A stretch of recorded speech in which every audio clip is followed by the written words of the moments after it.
Hey guys, what is up? In today's video, we are going to show you how to put pictures in TikTok comments. So you might be wondering, I'm seeing photos or pics in TikTok in a reply. So how do I do that? Of course, you want to open TikTok like this. So let's wait for it to load. And as you can see here, if I want to reply to this specific TikTok and just, of course, tap on comments on the right side. And here, the comment section will appear. And what you want to do is just tap on the reply like this.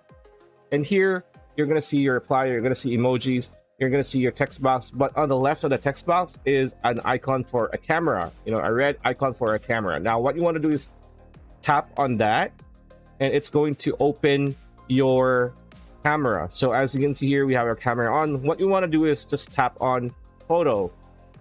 Right here on photo, what you want to do is either just take a photo of this, like so, and it's just going to immediately be posted as a reply to that specific comment on that specific TikTok. So that's pretty much it. That's the video. Hope you liked it. Like, comment, share, subscribe, ring that bell icon. We'll see you on the next one.